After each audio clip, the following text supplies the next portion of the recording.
Hello everyone, welcome to online platform of Abhinav science academy.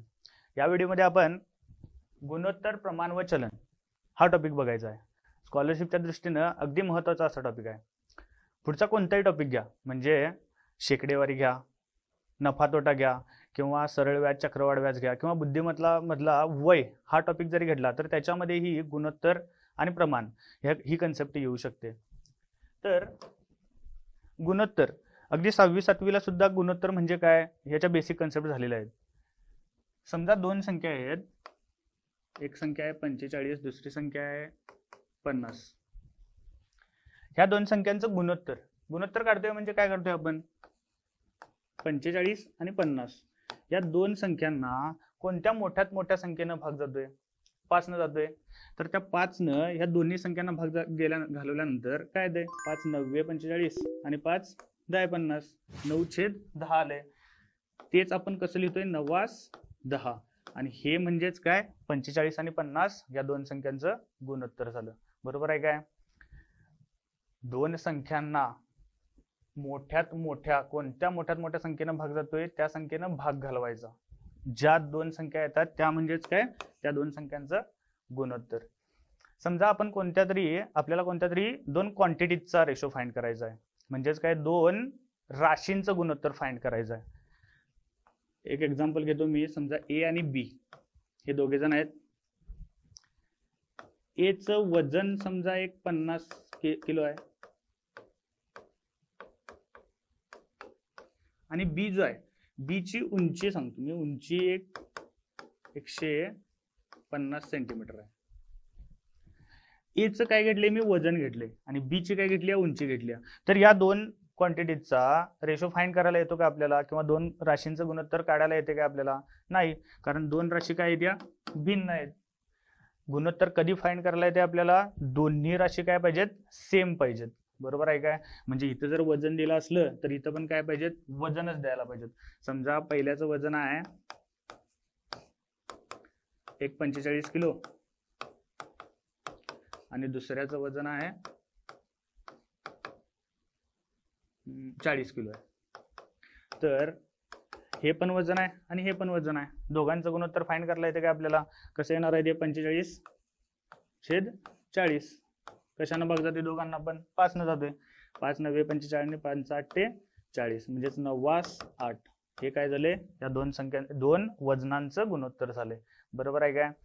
पुढे आणि एक कन्सेप्ट येते, ती म्हणजेच काय, दोन सजातीय राशी पाहिजेत, हे बरोबर आहे. पण दोन्ही राशींचं जे एकक आहे ते काय पाहिजेत, समान पाहिजेत. फॉर एक्झाम्पल सांगतो.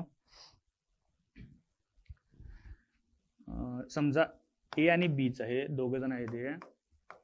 ए चं वजन मी घेतलेलं मग अशी किती, 40 किलो किंवा 45 किलो असू दे, 40 किलो. आणि समजा बी चं वजन दिलंय तुम्हाला 50,000 ग्रॅम.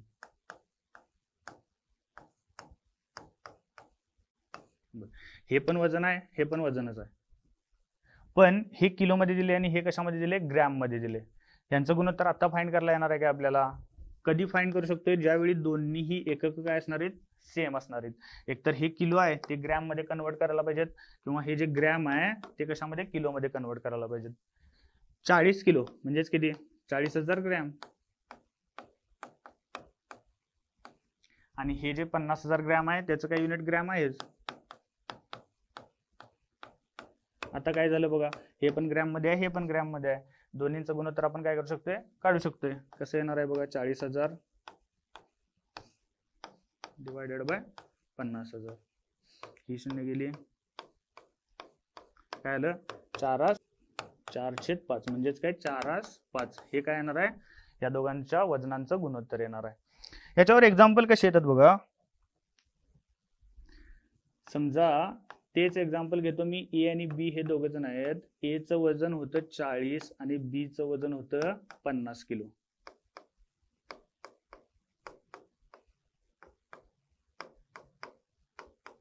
बर, दोघांचं गुणोत्तर किती आलेलं,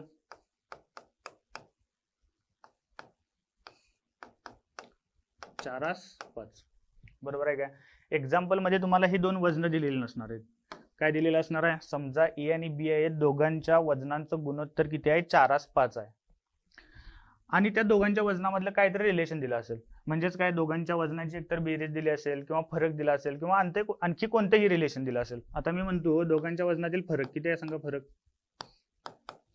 50 आणि 40 मधला 10 किलो आहे. म्हणजे एक्झाम्पल कसे दिले बघा, दोन ए आणि बी दोघे जण आहेत, त्यांच्या वजनांचं गुणोत्तर किती आहे, 4:5 आणि त्या दोघांच्या वजनांमधला फरक किती आहे, 10 किलो आहे. तर एचं वजन किती आणि बीचं वजन किती हे तुम्हाला काढायला सांगितले, हे तुम्हाला दिलेलं नाही. हे 4:5 गुणोत्तर दिले, ते कसं आले सांगा. 40 आणि 50 या दोन्ही संख्यांना कोणत्या तरी एकाच संख्येनं डिवाइड केल्यानंतर हे 4 आणि 5 आले. म्हणजे काय, 40 आणि 50, 40ला ज्यावेळी मी 10 ने डिवाइड करणार आहे त्यावेळी 50ला पण 10 ने डिवाइड करणार आहे, काय येणार आहे, 4 आणि 5. बरोबर आहे काय. आता ह्या 4 वरन आपल्याला 40 कडे जायचं आहे आणि ह्या 5 वरन कशाकडे जायचं आहे, 50 कडे जायचं आहे. 4 वरन 40 कडे कधी जाणार आहे, 40ला ज्या संख्येनं भागले त्याच संख्येनं काय करायला पाहिजे, परत गुणायला पाहिजेत. म्हणजे 4 गुणिले 40. 50ला कुठल्या संख्येनं भागले, 10 न. 5ला त्याच संख्येनं काय करायला पाहिजेत, मल्टिप्लाय करायला पाहिजे. त्यावेळी काय येणार आहे, 40 आणि 50 येणार आहे. बरोबर आहे काय. पण इथं ज्यावेळी गुणोत्तर दिलेलं असणार आहे त्यावेळी कोणत्या संख्येनं डिवाइड केले दोन्ही संख्यांना ते दिलेलं आहे की तुम्हाला माहित असणार आहे काय, नसणार आहे. त्यामध्ये काय कन्सिडर करताय तुम्ही, एक्स कन्सिडर करायचं. म्हणजेच काय, एचं जे वजन असणार आहे ते म्हणजेच काय 4x असणार आणि बीचं जे गुणोत्तर असणार आहे ते काय असणार आहे 5x असणार आहे. एक्स न भागले असं कन्सिडर केले. जर त्या संख्यांच्याकडे जायचं असलं तर 4 आणि x यांचं मल्टिप्लिकेशन येणार आहे आणि 5 आणि x यांचं मल्टिप्लिकेशन येणार आहे. म्हणजे x काय कॉमन फॅक्टर आहे, त्या कॉमन फॅक्टरनं त्या गुणोत्तराला काय करायचं असते, मल्टिप्लाय करायचं असते. पुढचं त्यांचं रिलेशन काय दिले सांगा. या दोन्ही वजनांमधला फरक किती दिलाय, 10 घेतलाय. फरक म्हणजेच काय, मोठ्या संख्येमधनं लहान संख्या वजा करा. 5x minus 4x is equal to किती, 10 झालं. हे इक्वेशन तयार झालं तुमचं. x ची व्हॅल्यू आल्यानंतर a चं वजन येणार आहे आणि b चं वजन येणार आहे. कसं येणार आहे बघा, 5x मायनस 4x म्हणजेच किती, x इज इक्वल टू 10.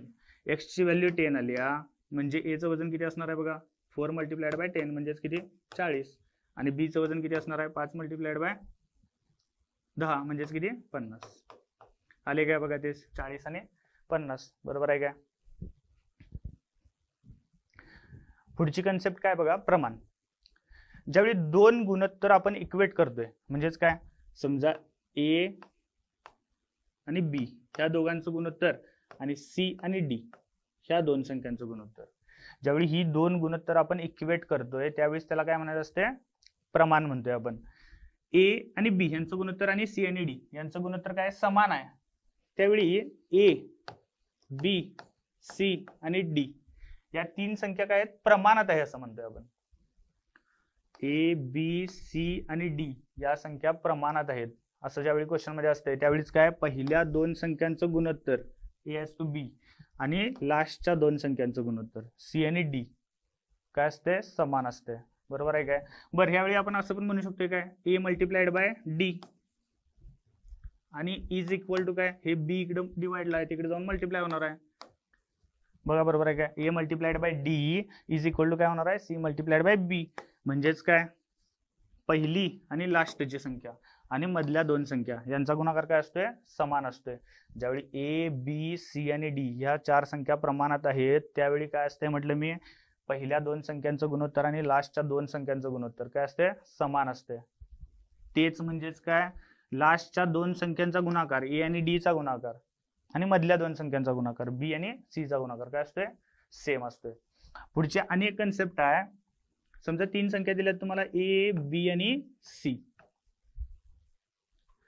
ज्यावेळी तीन संख्या प्रमाणात असतात त्यावेळी पहिल्या दोन संख्यांचा गुणोत्तर काय, ए एस टू बी आणि लास्टच्या दोन संख्या म्हणजेच काय बी आणि सी त्यांचं गुणोत्तर काय असते, समान असते. ज्यावेळी तीन संख्या प्रमाणात आहेत असं म्हटलेलं असते त्यावेळी काय, ए आणि बी चं गुणोत्तर आणि बी आणि सी चं गुणोत्तर काय असणार आहे, समान असणार आहे. म्हणजेच काय, A is to B is equal to काय, बी एस टू सी. इथं काय होतं बघा, चार संख्या प्रमाणात होता ए बी सी आणि डी. त्यावेळी काय, पहिल्या दोन संख्यांचं गुणोत्तर म्हणजे ए अपॉन बी आणि लास्टच्या दोन संख्यांचं गुणोत्तर म्हणजे सी एस टू डी.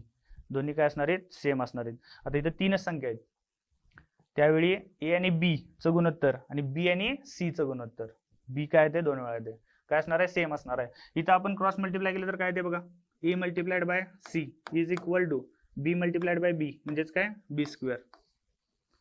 म्हणजेच काय, या मधल्या पदाचा वर्ग इज इक्वल टू काय असतोय, 2 अंत्यपदांचा गुणाकार म्हणजे ए आणि सी चा गुणाकार. बरोबर आहे का, हे समजले काय बघा.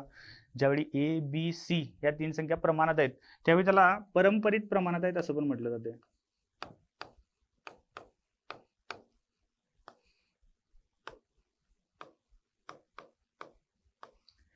ए बी आणि सी या 3 संख्या परंपरित प्रमाणात आहेत असंही म्हटलं जाते त्याला.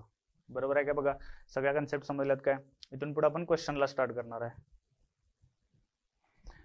बघा पहिला क्वेश्चन काय आहे, गुलाबाच्या 10 रोपांची किंमत ₹700 आहे.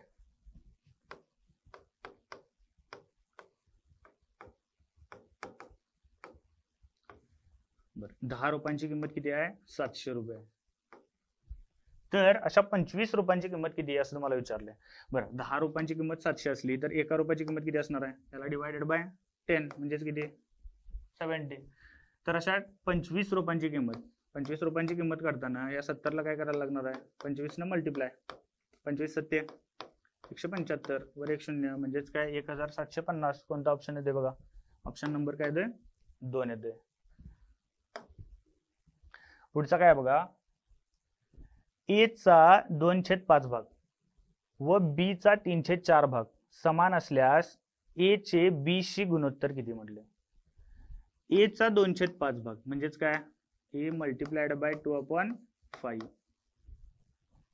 आणि बी चा 3/4 भाग काय आहेत, समान आहेत. म्हणजे ए मल्टिप्लाइड बाय 2/5 आणि बी चा 3/5 भाग म्हणजेच काय 3/4 भाग म्हणजेच काय बी मल्टिप्लाइड बाय 3/4, दोन्ही काही समान आहेत मध्ये इक्वल टू साइन येणार आहे.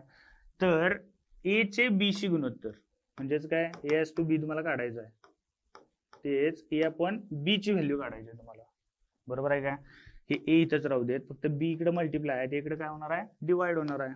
A upon B is equal to हे 3/4 इथंच राहू देत, फक्त काय करायचं तुम्हाला, हे 2/5 आहे ते या साईडला न्यायचं आहे. ते कसं होणार आहे, हे 5 जे छेदाला आहे ते इकडे काय होणार आहे वरती जाणार आहे आणि हे 2 जे वरती गुणिले आहे ते इकडे जाऊन डिवाइडला जाणार आहे. काय येणार आहे बघा, 5 त्रिक 15 आणि 4 दुने 8 म्हणजे A is to B is equal to काय येणार आहे 15/8 15:8. कोणता ऑप्शन येते बघा, ऑप्शन नंबर 4 येते याचा. पुढचा क्वेश्चन काय बघा, x+3 x-9 x-3 या 3 संख्या प्रमाणात असतील तर x ची किंमत काढा म्हटले. 3 संख्या दिल्यात तुम्हाला, x+3 x-9 आणि x-3 या 3 संख्या काय आहेत प्रमाणात आहेत. जर 3 संख्या प्रमाणात असतील तर त्यांच्यामध्ये काय रिलेशन असते म्हटलं मी, मधल्या पदाचा वर्ग म्हणजेच x-9 चा वर्ग इज इक्वल टू लास्टच्या 2 पदांचा काय असते गुणाकार म्हणजेच काय x+3 multiplied by x-3. याच्यावरनं equation तयार करून, इक्वेशन झालेच तयार, फक्त याच्यावरून काय x ची व्हॅल्यू काढायची आहे तुम्हाला. x-9 ब्रॅकेटचा स्क्वेअर काय असणार आहे x² a मायनस बी ब्रॅकेटचा स्क्वेअरचा फॉर्म्युला यूज करायचा आहे. तो काय असतोय a² minus 2ab plus b². a² म्हणजे x चा square minus 2 multiplied by a म्हणजे किती आहे x आणि मल्टिप्लाइड बाय किती आहे 9 आणि प्लस काय 9 चा स्क्वेअर तो किती असणार आहे 81. That is equal to x+3 multiplied by x-3 म्हणजे एकदा a प्लस b आहे एकदा a मायनस b आहे. फॉर्म्युला काय असते a plus B multiplied by a minus B म्हणजे a² मायनस b². बरोबर आहे काय, म्हणजे इथे x² मायनस 9 चा स्क्वेअर काय सॉरी 3 चा स्क्वेअर काय 9. बरोबर आहे काय. बरं, हे x² मायनस 2 मल्टिप्लाइड बाय 9 म्हणजेच 18x plus 81 is equal to काय x² minus 9. That is equal to कसं येणार आहे बघा, हे x² इकडे प्लस आहे, हे x² प्लस इकडे मायनस झाल्यानंतर हे x² मायनस x² म्हणजे काय होणार आहे कॅन्सल होणार आहे. हे -9 मी इथेच ठेवतो, उरणार काय बघा -18x plus 81 that is equal to हे -9 इकडे गेल्यानंतर काय होणार आहे प्लस होणार आहे 81 प्लस 9 म्हणजेच किती 90, आणि हे मायनस 18x आहे ते तिकडे जाऊन प्लस 18x होणार. म्हणजे याच्यावर एक्सची व्हॅल्यू काय येते बघा, 18 डिवाइड 18 काय होणार आहे, 90ला डिवाइड होणार आहे, म्हणजे 19/18, 18 पंचे 90. एक्सची व्हॅल्यू किती येते बघा 5. म्हणजे ऑप्शन नंबर किती येणार आहे, ऑप्शन नंबर 2 येतोय. पुढे आहे 3 संख्यांचे गुणोत्तर 3/4 4/5 आहे. त्यांच्या वर्गांची बेरीज 450 असल्यास त्या संख्या कोणत्या म्हटले, असं दिले बघा एक्झाम्पल. आता गुणोत्तर दिले 3 संख्यांचं आणि 3 संख्यांच्या मधलं रिलेशन दिले. ते कसं रिलेशन आहे, ते 3 संख्या आहेत त्यांच्या वर्ग केल्यात आणि त्या वर्गांची काय केल्या, बेरीज केली. बरं, हे 3 4 आणि 5 कसं आलंय, त्या 3 संख्या आहेत त्या 3 संख्यांना कोणत्या तरी एकाच संख्येनं पहिल्यांदा काय केले, डिवाइड केले. पहिल्या संख्येला डिवाइड केले त्यावेळी 3 आले, दुसऱ्या संख्येला डिवाइड केले त्यावेळी 4 आले, आणि तिसऱ्या संख्येला डिवाइड केले त्यावेळी 5 आले. पण ते कोणत्या संख्येने डिवाइड केले माहित आहे काय, माहित नाही. ती संख्या काय कन्सिडर करणार, एक्स. पहिली संख्या ज्यावेळी काढायची आहे त्यावेळी काय करणार, ह्या 3 ला x न मल्टिप्लाय म्हणजेच काय असणार आहे 3x. दुसरी संख्या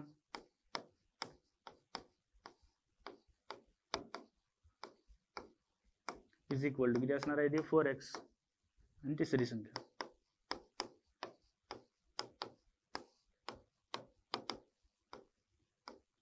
किती असणार आहे ती 5x असणार आहे. बरं, पहिली संख्या झाली, दुसरी संख्या झाली, तिसरी संख्या झाली. त्यांच्यामधलं काय रिलेशन दिले, त्यांच्या वर्गांची बेरीज 450 आहे. म्हणजे पहिल्या संख्येचा वर्ग किती असणार आहे तो 9x², बेरीज करालोय, प्लस 4x चा स्क्वेअर म्हणजेच किती तो 16x², प्लस 5x चा स्क्वेअर म्हणजेच किती 25x². आणि ह्या सगळ्या वर्गांची बेरीज किती आहे ती 450 आहे. झालं का इक्वेशन तयार. याच्यावरून x ची व्हॅल्यू येणार आहे तुम्हाला. x ची व्हॅल्यू याच्यामध्ये सबस्टिट्यूट केल्यानंतर पहिली संख्या, दुसरी संख्या आणि तिसरी संख्या येणार आहे, आणि तेच तुम्हाला काढायला सांगितलंय. बघा 9x² प्लस 16x² म्हणजेच किती 25x². हे 25x² प्लस 25x² म्हणजेच किती 50x², आणि that is equal to 450. x² is equal to 450 इथंच राहू देत, हे इकडे मल्टिप्लाय, ते इकडे काय होणार आहे डिवाइड. 5 1 5 5 9 45 म्हणजे x² इज इक्वल टू काय आले 9 आले. याच्यावरून x ची व्हॅल्यू काय येणार आहे 3. x ची व्हॅल्यू 3 आली. तुम्हाला काय काढायला सांगितलंय, त्या संख्या कोणत्या. पहिली संख्या काय येणार आहे बघा, x ची व्हॅल्यू 3 सबस्टिट्यूट करा, 3 त्रिक 9. दुसरी संख्या काय येणार आहे 4 त्रिक 12, आणि लास्टची संख्या काय येणार आहे 5 त्रिक 15 म्हणजे 9 12 आणि 15. कोणता ऑप्शन आहे बघा, ऑप्शन नंबर 2 असणार आहे. पुढचा क्वेश्चन काय आहे, विजया संजनापेक्षा 15 वर्षांनी मोठी आहे. विजया आणि संजना. विजया संजनापेक्षा मोठी आहे. जर मी संजनाचं वय x कन्सिडर केलं, किती वर्षांनी मोठी आहे बघा विजया, 15 वर्षांनी मोठी आहे. म्हणजे ह्या संजनाच्या वयामध्ये 15 जर ऍड केलं तर कुणाचं वय येणार आहे, विजयाचं वय येणार आहे. बरोबर आहे काय बघा, हे विजया संजनापेक्षा 15 वर्षांनी मोठे आहे, बरोबर आहे. सुनीता संजनापेक्षा 5 वर्षांनी लहान आहे.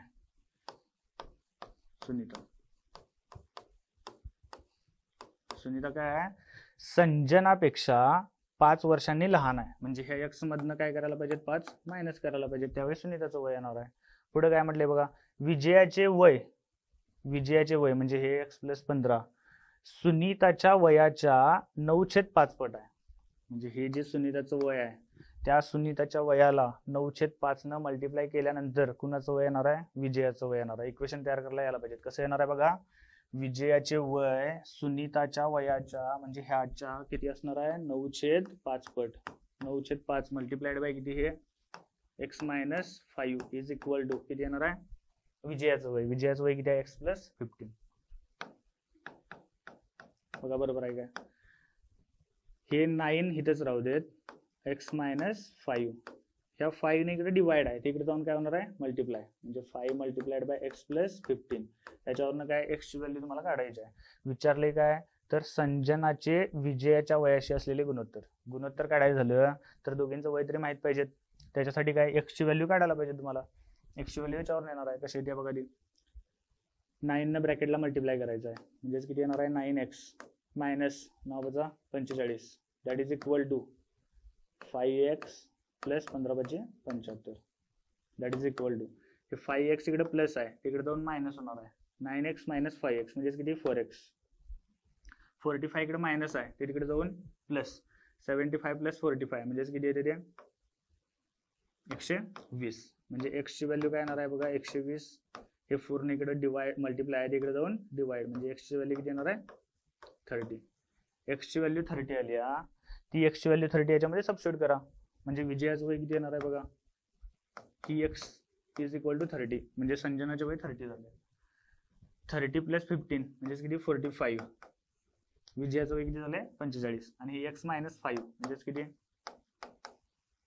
30 मायनस 5 25 असणार आहे. विचारले काय तर संजनाचे विजयाच्या वयाशी असलेले गुणोत्तर किती, म्हणजे संजनाचा पहिल्यांदा नंतर विजयाचा, कशाने डिवाइड होते 15, 15 दुनी 30, 15 त्रिक 45, 2 8 3, कुठला ऑप्शन येते बघा 2 8 3, ऑप्शन नंबर 1 येते बघा.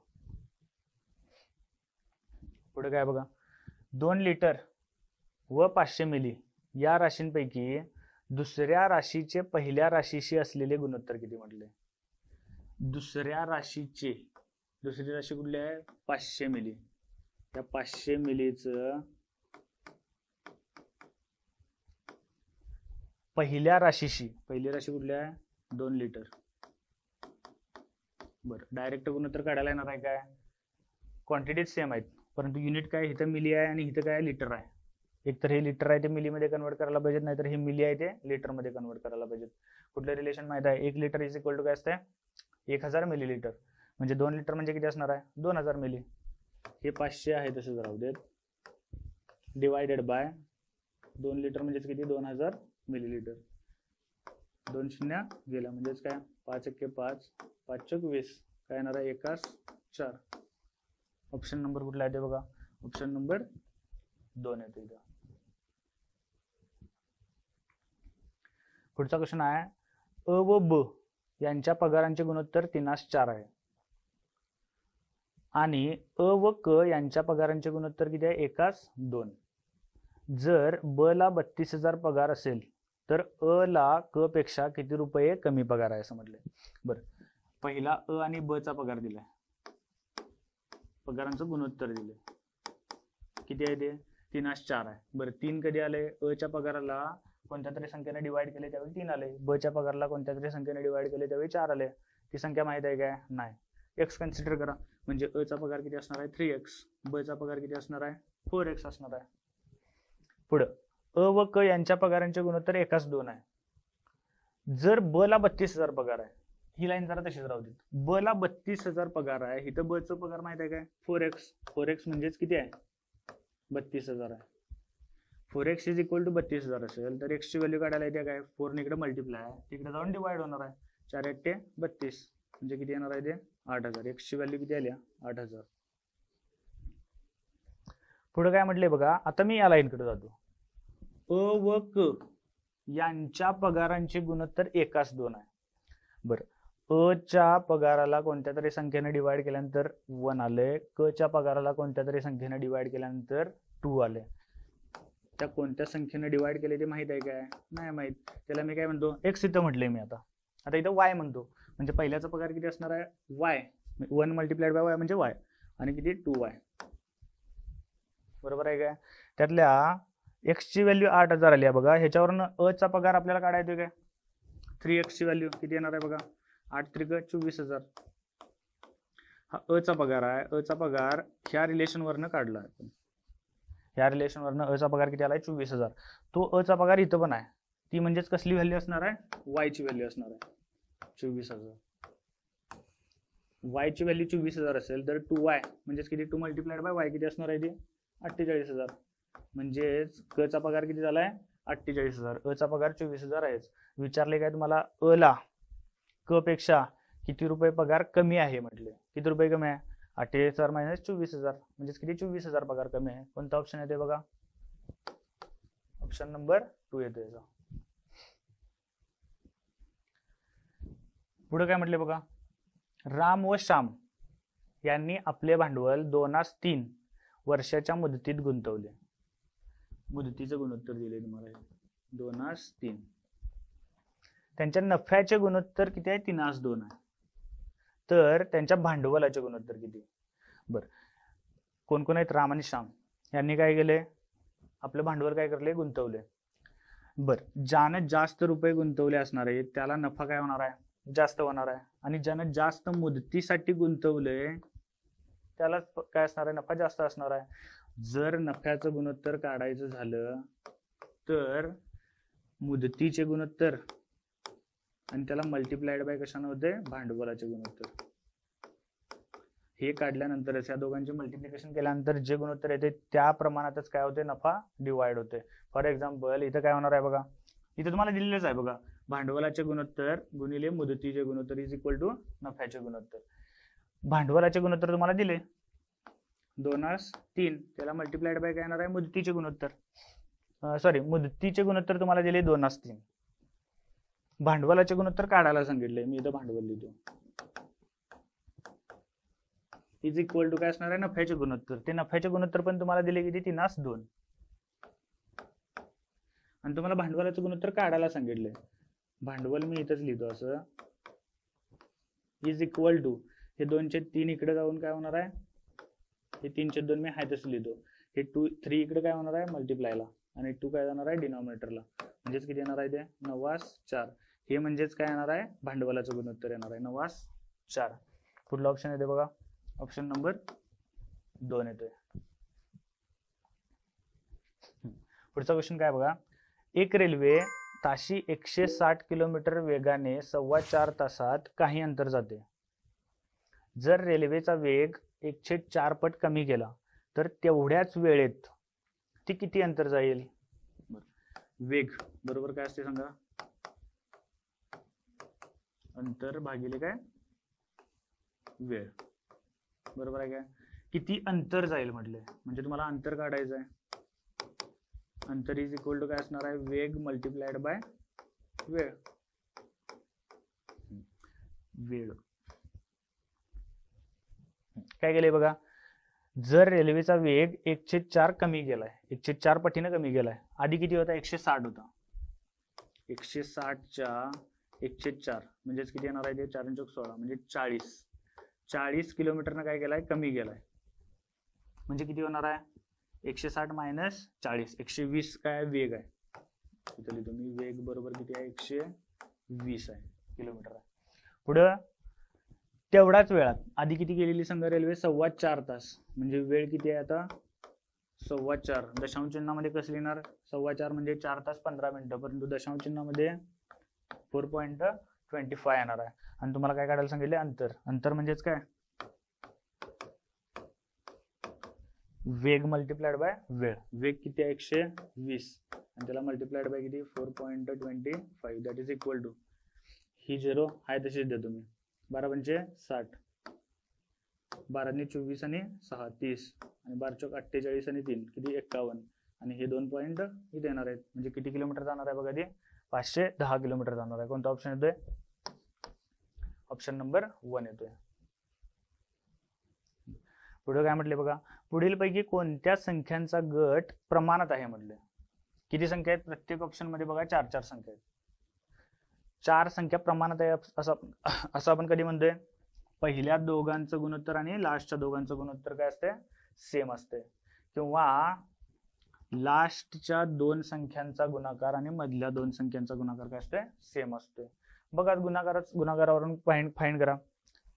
लास्टच्या 2 संख्यांचा गुणाकार किती आहे? इथं 20/100 आणि इथं 10 × 15 म्हणजे 150. सेम आहे काय? नाही. इथं बघा 100 × 5 म्हणजे 500 आणि इकडे 20 × 20 म्हणजे 400. गुणाकार सेम आहे काय? नाही. इथं बघा 20/100 आणि 10×100 म्हणजे या 3 संख्या काय, या 4 संख्या काय असणार आहेत? प्रमाणात असणार आहेत. इथं बघा काय आहे? ते 10×40 म्हणजे 400 येणार आहे ह्यांचा गुणाकार आणि इथं 3 × 2 = 6 म्हणजे 600. 400 आणि 600 सेम आहे काय? नाही. म्हणजे ऑप्शन नंबर 3 मधल्या 4 संख्या काय आहेत? प्रमाणात आहेत. पुढे बघा, 4 संख्या प्रमाणात आहेत, त्यांची अंत्यपदे 2 आणि 54 आहेत. 4 संख्या आहेत, त्यातले पहिलं पद किती आहे? 2 आहे आणि लास्टचं पद किती आहे 54 आहे. या 4 संख्या काय आहेत प्रमाणात आहेत. मध्यम पदापैकी एक पद दुसऱ्या पदाच्या तिप्पट आहे. एक पद दुसऱ्या पदाच्या काय तिप्पट आहे. म्हणजे दुसरं पद जर मी x कन्सिडर केलं तर हे पद काय आहे तिप्पट आहे. म्हणजे किती असणार आहे ते 3x असणार आहे. बरोबर आहे काय. तर मध्यम पदे कोणती म्हणजे 3x आणि x ची व्हॅल्यू तुम्हाला काढायची आहे. कसं येणार आहे बघा. 4 संख्या जर प्रमाणात असतील तर लास्टच्या 2 पदांचा गुणाकार म्हणजे 2 multiplied by 54 is equal to किती येणार आहे ते 3x मल्टिप्लाइड बाय x किती येणार आहे 3x square. x square is equal to 3 ने इकडे डिवाइड केल्यानंतर किती येणार आहे 2 multiplied by 54 upon 3. x square is equal to 3 एके 3 3 एके 3 आणि 3 ना 8 24 आणि 18 दुनी किती 36. म्हणजे x ची व्हॅल्यू किती येणार आहे 6 येणार आहे. x ची व्हॅल्यू जर 6 आली तर मध्यम पदे कोणते कोणते येतात बघा. 6 मल्टिप्लाइड बाय 3 म्हणजे 6 त्रिक 18 आणि हे किती 6. 6 आणि 18 कोणता ऑप्शन येते बघा. ऑप्शन नंबर 3 येतो इथं. पुढचा क्वेश्चन काय बघा. एका मिश्र धातूच्या गोळ्यात तांबे आणि कथिल. बर पहिला धातूचा गोळा आहे त्याच्यामध्ये काय आहे तांबे आणि कथिल आहे. 86-14 या प्रमाणात आहेत. म्हणजे 86-14 या प्रमाणात आहेत. तितक्याच वजनाच्या दुसऱ्या धातूच्या गोळ्यात म्हणजे दुसरा धातूचा गोळा आहे आणि ह्या गोळ्याचं वजन आणि ह्या गोळ्याचं वजन काय सेम आहे. तांबे व जस्त तांबे आणि कोण जस्त यांचे प्रमाण 58-42 एवढं आहे. दोन्ही धातूचे गोळे वितळवून त्यापासून एकच गोळा तयार केलाय. तर त्यात कथिल आणि जस्त कथिल हे आणि हे जस्त यांचे प्रमाण किती असेल म्हटले. बरं काय काय बघा. एक धातूचा गोळा आहे त्यामध्ये तांबे कथिल आणि जस्त आहे. एक धातूचा गोळा आहे त्यामध्ये तांबे आणि कथिल आहे. दुसरा धातूचा गोळा आहे त्याच्यामध्ये तांबे आणि जस्त आहे.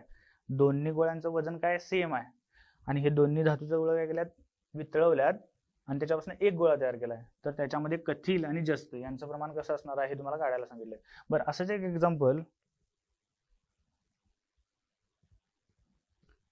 इथं पण झाले का बघा. अ आणि ब चं इथं गुणोत्तर दिलेलं आणि इथं अ आणि क चं गुणोत्तर दिलेलं. हे एक्झाम्पल आणि ते एक्झाम्पल याच्यामध्ये जरा फरक आहे. इथं आपण कसं केलेलं बघा. अ आणि ब चं गुणोत्तर दिलेलं याचं इथं त्यावेळी काय केलेलं मी किती होतं ते 3-4 होतं. म्हणजे पहिल्याचं अ चा पगार किती 3x कन्सिडर केलेला आणि ब चा पगार 4x कन्सिडर केलेला. इथं ब चा पगार डायरेक्ट दिलेला होता तुम्हाला त्यामुळे असं करायला चाललंय. हे जर इथं ब चा पगारच दिला नसता तर त्यावेळी अ ब आणि क या तिघांचा रेशो फाइंड करायला लागतोय. म्हणजे तिघांचं गुणोत्तर फाइंड करायला लागतंय. ते कसं करायचं हे बघा. दुसऱ्या मेथडनं चेक होते बघा. हे इथं अ आणि ब चं गुणोत्तर दिले आणि इथं कोणाकोणाचं गुणोत्तर दिले अ आणि क चं गुणोत्तर दिले. जे दोघांच्या मध्ये कॉमन आहे ते मी काय लिहितो मध्ये लिहितो. अ आणि ब आणि अ आणि क. अ आणि ब चं गुणोत्तर किती दिले 3-4 म्हणजे अ चं 3 आहे आणि ब चा किती आहे 4 आहे. अ आणि क यांचं गुणोत्तर किती दिले 1:2 आहे. बर ज्यावेळी मी हे गुणोत्तर काढणार आहे अ आणि ब चं त्यावेळी अ चा पगार आणि ज्यावेळी मी अ आणि क चं गुणोत्तर काढणार आहे त्यावेळी अ चा पगार काय असणार आहे सेमच असणार आहे. त्या इथं चा पगार डिफरंट होता आणि इथं चा पगार काहीतरी दुसराच असणार आहे. असं असणार आहे काय. हे गुणोत्तर काढताना अ चा पगार आणि हे गुणोत्तर काढताना पण अ चा पगार काय असणार आहे सेमच असणार आहे. परंतु इथं 3 आहे इथं 1 आहे. पहिल्यांदा काय करायला लागतंय इथला अ चा पगार दोन्ही गुणोत्तरामध्ये काय करायला लागतोय सेम करायला लागतोय. आता तो कसा करायचा ते बघा. मी एक्झाम्पल घेऊनच सांगतो. एक दुसरं अ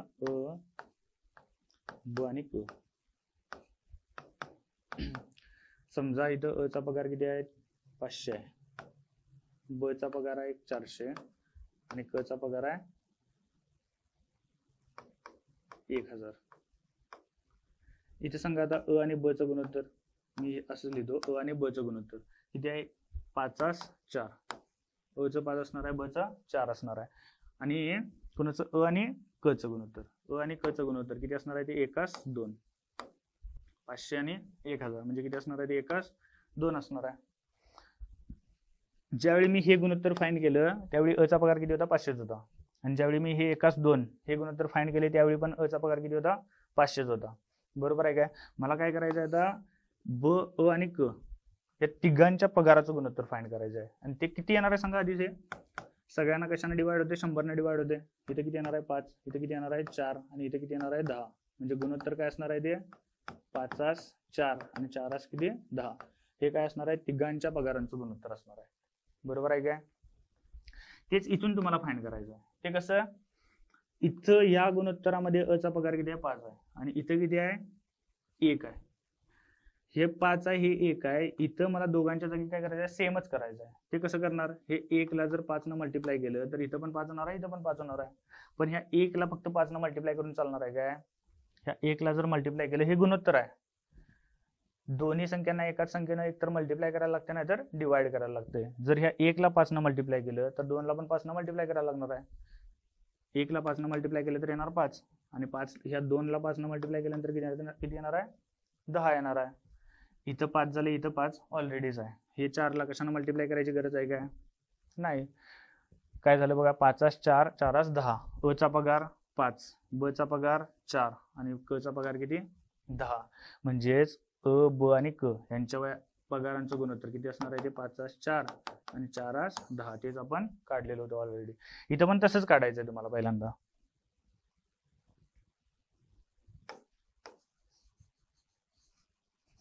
ते कसं बघा, ब आणि अ यांच्या पगारांचं गुणोत्तर किती आहे? 4 3 आहे. आणि अ आणि क यांच्या पगारांचं गुणोत्तर किती आहे? 1 3. इथं 3 आहे म्हटल्यावर इथं पण तुम्हाला 3 करायला पाहिजे. ते कसं होणार आहे? ह्याला मल्टिप्लाइड बाय 3 न करायला पाहिजे. इथं जर 3 न मल्टिप्लाय केलं तर इथं पण 3 न मल्टिप्लाय करायला पाहिजे. कसं करायचं बघा, 3 न मल्टिप्लाय केल्यानंतर इथं 3 येणार आहे, इथे किती येणार आहे? 6 येणार आहे. आणि ह्याला कशाने मल्टिप्लाय करायची गरज आहे काय? नाही. इथे किती येणार आहे? 4. ब, अ आणि क यांच्या पगारांचं गुणोत्तर किती आले? 4 3 3 6. आता ब चा पगार, अ चा पगार आणि क चा पगार या तिघांना पण कोणत्या तरी एका संख्येनं डिवाइड केल्यानंतर हे गुणोत्तर आले. ती कोणती संख्या आहे माहित आहे काय? नाही माहित. कन्सिडर करा x आहे, म्हणजे 4x 3x आणि किती असणार आहे? 6x असणार आहे. आता बघा, ब चा पगार किती आहे? 3200. म्हणजे कसली व्हॅल्यू आहे ती? ब चा पगार किती? 4x आहे. 4x इज इक्वल टू 32,000 आहे. सॉरी, म्हणजे x ची व्हॅल्यू किती असणार आहे? 32,000 भागिले 4 म्हणजेच किती? 8,000. आणि तुम्हाला विचारले काय? अ आणि क. अ ला क पेक्षा किती रुपये पगार कमी आहे म्हटले. याच्यावरून अ चा पगार काढायला येणार आहे काय? अ चा पगार किती आहे? 3x आहे. x ची व्हॅल्यू आहे 8,000 म्हणजेच किती येणार आहे ते? 24,000. आणि क चा पगार किती असणार आहे बघा, तो 6x म्हणजे 6 मल्टिप्लाइड बाय 8 किती देऊ? 48,000. अ ला क पेक्षा किती रुपये पगार कमी आहे म्हटले. किती असणार आहे तो? 24,000. बरं, ह्याच टाईप मध्ये ते एक्झाम्पल आहे का? इथं काय होतं, हे गुणोत्तर काढताना अ चा पगार आणि हे गुणोत्तर काढताना अ चा पगार दोन्ही काय होतं? सेमच होतं. पण हे लास्टचं एक्झाम्पल बघा कसं आहे. हा पहिला धातूचा गोळा आहे, त्याच्यामध्ये तांबे आणि कथील यांचं प्रमाण किती आहे? 8614 आहे. आणि दुसरा धातूचा गोळा आहे, त्याच्यामध्ये तांबे आणि जस्त आहे, त्यांचं प्रमाण किती आहे? 5842 आहे. बरं, दोघांच्या मध्ये कॉमन काय आहे? इथं तांबे आहे, इथं तांबे आहे. इथं असं दिलंय काय तुम्हाला की हे तांबे आणि हे तांबे यांचं वजन सेमच आहे, असं कुठं दिलंय काय? तुम्हाला रिलेशन काय दिलंय? ह्या गोळ्याचं वजन आणि ह्या गोळ्याचं वजन काय सेम आहे. फॉर एक्झाम्पल तुम्हाला घेऊन सांगतो बघा, तांबे जस्त आणि कथील.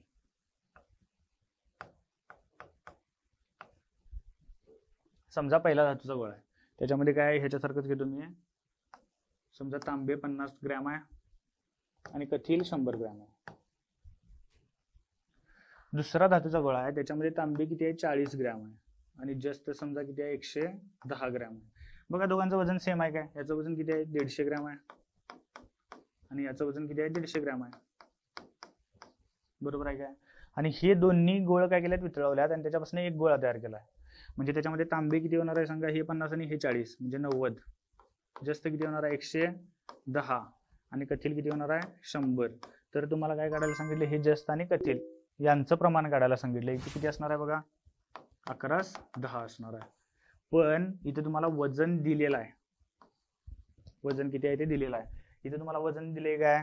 गुणोत्तर दिले त्यांचं. बरोबर आहे. बरं, ते कसं येणार आहे बघा. पहिल्यांदा मला सांगा यांचं गुणोत्तर किती असणार आहे, तांबे आणि कथील यांचं गुणोत्तर. ह्याच्यामध्ये तांबे किती आहे, 1:2 असणार आहे. पेन मी दुसरा यूज करतो.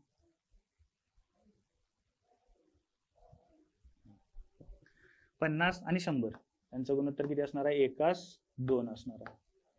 आणि इथं किती असणार आहे बघा, तांबे आणि जस्त यांचं गुणोत्तर 4:11 असणार आहे. बरोबर आहे का. पहिला धातूचा गोळा आहे, त्याच्यामध्ये तांबे आणि कथील यांच्या वजनाचं गुणोत्तर किती आहे, 1:2 आहे. बरं, 1:2 कसं आलंय, तांब्याच्या वजनाला आणि कथलाच्या वजनाला कशांतर डिवाइड केल्यानंतर आले ते कशाने डिवाइड केले, एक्स न डिवाइड केले असं मी कन्सिडर करतो. म्हणजे पहिल्या धातूच्या गोळ्यामध्ये तांबे, जस्त आणि कथील हे किती आहे, एक्स आहे असं कन्सिडर करतो मी. आणि हे किती असणार आहे मग, 2x असणार आहे. दुसरा धातूचा गोळा आहे, त्याच्यामध्ये तांबे आणि जस्त आहे, त्यांचं प्रमाण किती आहे, 4:11 आहे. हे 4:11 कसं आले, ज्यावेळी तांब्याच्या वजनाला आणि जस्ताच्या वजनाला कशांतर डिवाइड केले त्यावेळी 4:11 आले. परंतु ते कशाने डिवाइड केले माहित आहे काय, नाही माहित. इथं एक्स ने डिवाइड केले, इथं मी वाय ने डिवाइड केले असं कन्सिडर करतो. म्हणजे किती येणार आहे बघा, ते तांबे दुसरा असणार आहे, त्याच्यामध्ये 4y असणार आहे. आणि जस्त किती असणार आहे, 11y असणार आहे. बरं, याचं वजन किती असणार आहे बघा, x आणि 2x म्हणजेच किती, 3x. आणि दुसरं काय असणार आहे, 4y आणि 11y म्हणजेच किती, 15y. बरोबर आहे का. तुम्हाला काय म्हटले, हे वजन आणि हे वजन सेम आहे, म्हणजे 3x आणि 15y. 3x आणि 15y काय असणार आहे, सेमच असणार आहे. याच्यावरून x ची व्हॅल्यू निघते काय बघा, 3 ने इकडे डिवाइड म्हणजेच किती असणार आहे, ते 5y असणार आहे. बरोबर आहे का. x ची व्हॅल्यू 5y जर मी इथं ठेवली तर काय येणार आहे बघा, x ची व्हॅल्यू किती आली, 5y. म्हणजे हे तांबे किती आहे, पहिल्यामध्ये 5y आहे. आणि ही x ची व्हॅल्यू इथं परत ठेवा, 5 दुनी 10y. आता बघा इथं तांबे किती आहे, 5y आहे, कथील किती आहे, 10y आहे. म्हणजे या दोघांचं वजन किती झालं, 15y. आणि इथं पण 4y आणि 11y, हे आपण दोघांचं वजन किती झालं, 15y झाले. बरोबर आहे का. आता दोघांचं वजन काय झालंय, समान झाले. आणि आता तुम्हाला काय करायचं आहे, जस्त आणि कथील यांचं गुणोत्तर काढायचं आहे. किती आलं बघा, ते 11y आणि 10y चं y ने डिवाइड करा, 11:10 तेच आलेलं काय बघा इथं. बरोबर आहे का. तसंच तुम्हाला इथं काढायचं आहे, काय काय म्हटले बघा,